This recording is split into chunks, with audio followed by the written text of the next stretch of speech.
So thank you, and what an honor to be here. So thank you, Ada, and thank you, the university, and Winnie, the Jockey Club. It's such an honor to tell a little bit and have the opportunity to tell you about my experience in the Netherlands about changing or trying to innovate education.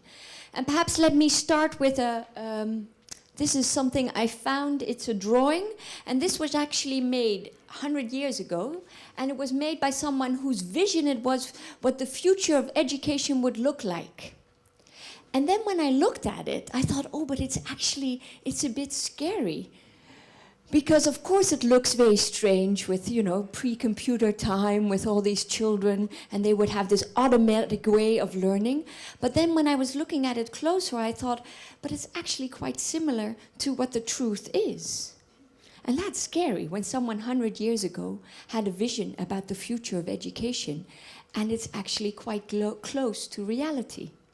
And perhaps it's in color and we wear different clothes, but still the principles of education about filling people's heads and having kind of one size fits all, a kind of washing machine we all go through, at least in the Netherlands, and I'm speaking for the Netherlands here, is not so different than on this picture.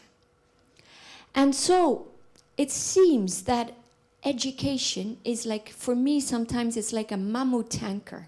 And it's going in a direction, and I'm not saying it's the Titanic and it's about to sink. Just don't get me wrong. But it's really difficult to get education on a different course. Which is at least strange when we think how much change is going on in society. How much our future and our daily lives are so different. But if our grandparents would come to a school, they would immediately recognize this is a school. So the underlying principles of our education system are changing in a very, very slow pace. And I think this has to do with a couple of things, at least for the Netherlands. There's in education, quite a strong top-down culture.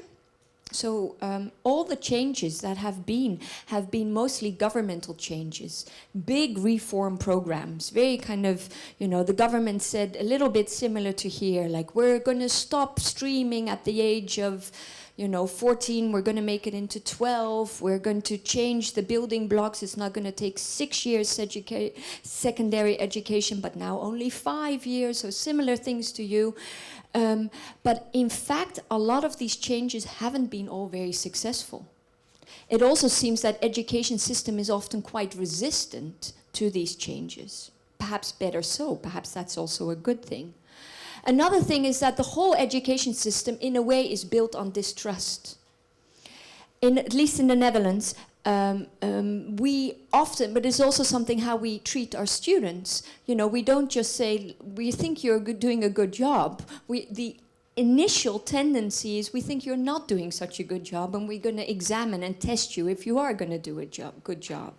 And also the teachers are quite regulated, and they have to do a lot of things every time to show that they are good teachers. Instead of already kind of, in Finland, for example, one of the models that they always say why Finland is doing quite good is there is no inspection. While in Holland, the Ministry of Inspection, the whole Board of Inspection plays a very big role.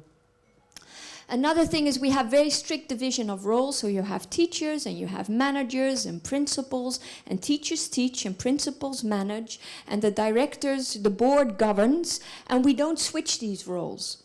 While you see in other organizations that we have much more the tendency in trying to change these roles a little bit.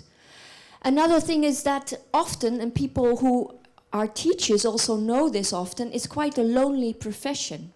You're in your classroom, and you have your own profession, and you can do very good things, but the doors are closed. And then when the class is over, you go home, and you have to do a lot of more homework. And there's not much cooperation between other teachers.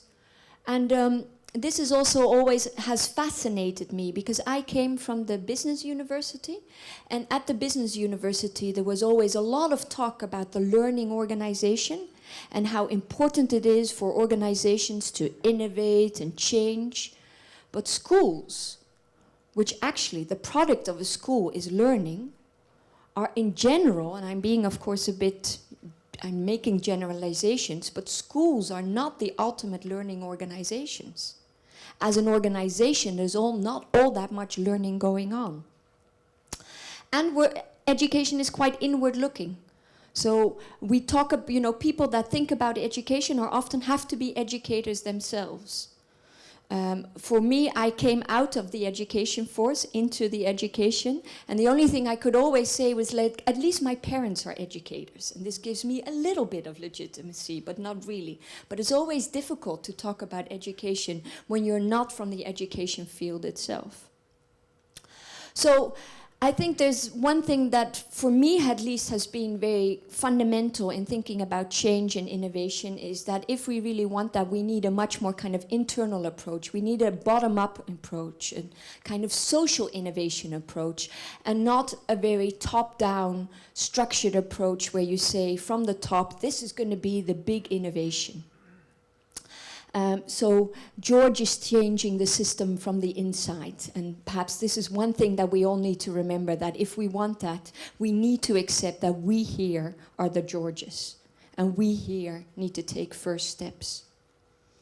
So I'm a director of a think tank, a do tank, based in the Netherlands, in Amsterdam, and one of our fields is trying to also bring change to education. We have a group of about 20 people, and in the last 9 years that we've been busy with education, I think the first project, for us the question was, how can we as outsiders spark innovation in the field of education? Without actually thinking this is a model and everyone should have this model. Innovation is not a goal in itself. Innovation for me is something that is neat, that there is more choice, that there is more diversity, that it's less one size fits all. And so I think the first strategy that we started with was empowering teachers. And so I'm very happy that you're following this example as well here in Hong Kong. Because from all the research, it always turns out that teachers are a very important part of education. Without a teacher, there is no education. But in the Netherlands, at least, teachers were not part of the innovation process. They actually had to do what the government said the curriculum was, and they would have to execute it in the best way possible. So what we did was a very simple program, and the program is called Education Pioneers. And what we do is we ask teachers to come up with good ideas for their school and for their education. And then we said, if you have a good idea, here is some money. And we would give like 5,000 euros. And this is money that would go directly to the teacher. And they didn't have to, fill in a lot of forms to do that. They could spend it on books, on studying, on coaching, on traveling, on getting someone replaced in their own class so they could leave. Another thing is what we did is we gave them a coach. We would bring them in contact with all the other pioneers. And this turned out for teachers to be so valuable, to be not innovating just by yourself, but becoming part of a network and innovating together and actually helping each other. And we would also give them a stage, and we would make sure that the policymakers would also see what they were doing. So just to give you an example, here you see Aisun on the right and Sarah. And then you also see innovation is not always about huge ideas. But these were two teachers in a very poor neighborhood in Rotterdam. And they were saying, our children don't read anymore, and they don't like reading, and we have no idea really how to get them to read. But one of the things was that there were also no interesting books. And so they had this very simple idea, and they said, what if we can get all the people in the neighborhood and people in the city to all donate their most favorite book? And then we're going to make kind of a biblioplus, they called it. So they said, we're going to start with making kind of a real good bookshelf, a bookstore in the class. And we're going to have people invite them to come and bring their book and tell them why they thought that was really a good book. And so they asked the mayor, who's quite a famous person in Rotterdam, the mayor of Rotterdam, to bring his most favorite childhood book and to come and bring it at the school and tell the children about it. And this seems like such a simple idea. But without the education pioneers, they didn't really get it off the ground. And through the education pioneers, they used the money to buy books, they used the money to get the bookshelves. But what the most important thing was, what happened, was that they kind of start daring to share. That they understood, like, if we want to get this off the ground, we need to speak up, we need to ask others, we need to help, ask people to collaborate. And people did. Lots of people collaborated. And now, actually, they are so enthusiastic about it, and children are reading at the school again. And another one, Annette, who said, why can't we start a school radio and really stimulate story making and listening, and have children have our own radio station in the school. So through Education Pioneers, she got in contact with the national radio station. The national radio station sure will help. And now they have their own radio program at school. And underneath you see Dick, and Dick is a science teacher at a secondary school, and he was kind of really sad that people were not working with their hands anymore, and he started with something called Maker Education, which I know you have here in Hong Kong as well, and started this in his school. So as you see, these are not huge, big ideas, but they are small and effective steps. And actually, all these teachers also felt very empowered and happy, and it made their profession nicer to do something like this. Now, the second project we did, and we did more, but the one I would like to tell you about is last year, and it was one of the most exciting things, because teachers, of course, are a very important group, but it's not only to teach. According to teachers, school is not only of teachers and education, it's actually something that is all our society is a stakeholder of education. So what we did in Amsterdam is that we crowdsourced education. We wanted to start new schools in the city of Amsterdam, and instead of having normally the school boards decide on what would be the new schools, we set up a campaign in the city of Amsterdam and asked all the people in Amsterdam to come up with their best ideas for schools. And this is the Secretary of Education, and she was quite brave, because she said, we're going to do this. We're just going to ask all the people of Amsterdam to come up with their best ideas. And of course, you can imagine the school boards were not so happy with it in the beginning, because they said, this is, a professional something, and why are we letting amateurs think about new schools? And we're not talking about private schools here, but publicly funded schools. We were also a bit scared, because we didn't know if people in Amsterdam would actually react. I mean, we know that people are committed about, their neighborhood playground, but do they really have ideas about new school concepts? Well, they did. 124 plans were submitted, and it was also interesting to see the different people that submitted plans. So here you see, for example, Lisa, who's 17-year-old, and Lisa said, I've been in education most of my life, and I have an idea how it could be better, and this is my new school. And she stood up there and presented her plan. And actually, her school was like the most boring school you could imagine. It was like back to the tradition. She said, I find the school much too creative. I want a very proper school. And this was her idea. Yeah. And now you see here the Secretary of Education and the 4 winners. So we selected 15 of these school plans, and we worked with them for 6 months, and we really helped them prepare their schools. And helping them meant working very closely with the Ministry of Education, working very closely with the Board of Inspection, because these schools needed to be, they needed to perform on all levels. Also working with the school boards in the city, and how can we find a building? And just to give you an impression of these 4 winners, here is Kimo, and Kimo started the school Kim, and Kim is a school especially for boys, because she was a mother, and she had a son, and this son failed in every school.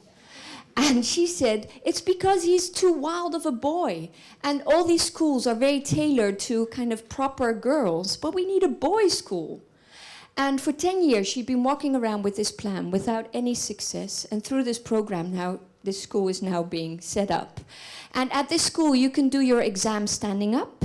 You have like 4 hours of sports. I mean, I would find it a terrible school, but she's setting it up. And here you have Annette. Annette was already a very successful school principal. So it was not only for parents, but also for like school principals. And she had a very successful primary school from the age from 4 to 12. And in Holland, they make you choose at the age of 12. But a lot of research proves that choosing your future career at the age of 12 is much too early. And so she wanted to set up a school which was from 0 to 18. Now, this sounds very easy, but it's very difficult in the Netherlands to do that because you have a whole financing system and you cannot, a pencil that is funded by your budget of the secondary school, you cannot use the pencil for primary education. I mean, you think in Holland they're all very liberal, but this is not true, just to... So she set up this school, and she really benefited from working with the Board of Education in order, what can we do to make this happen? Because the Board of Education, the ministry, they also thought, of course we need to make this possible, but how can we do that? Here is Rick. Rick is actually one of my favorites. Rick set up a new primary school which is called Small Amsterdam, and actually what it means is that Amsterdam has become kind of the learning laboratory for the school. So instead of a school where you learn things that you can use outside in the city, this school changes around. It has no fixed place, it has a bus, it works together with all different cultural organizations, different organizations in the city, and it actually takes the city as a basis for learning. And here you have Annette, and she is from the Alan Turing School, and this is a school much more focused. Alan Turing is the founder of computers, and much more focused on, it's not that they work with computers all day, but that it's much more focused on how to program and a way of thinking, logic way of thinking, and so this is what this school is based on.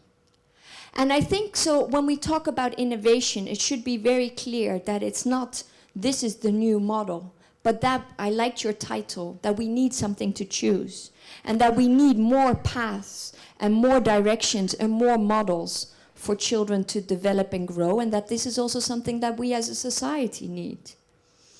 And one of the things that I would like the most perhaps to stress is that innovation really needs all the different actors to come together and start a dialogue, and that's why I'm very happy with your initiative here, but that it is boards and the ministry and the corporations and the teachers and the parents and the students actually all coming together and starting a new dialogue, and that it's about creating new patterns and rethink the underlying principles that are the basis of our education. And not to say there's one quick solution, because there's not, but that at least we start thinking about it and having big ambitions, but translating that to small steps. And that's why I'm also really proud, because I think some of the people of the summer school are here, which is, again, one of these first initiatives that MAD is taking and at the Good Lab, where at the moment, 35 people from all different backgrounds are thinking about how could education in the future, how would schools in the future look like? And again, not that they would have the quick answer, but that as a group together with all different stakeholders, we're thinking about that and taking first steps. So, thank you very much.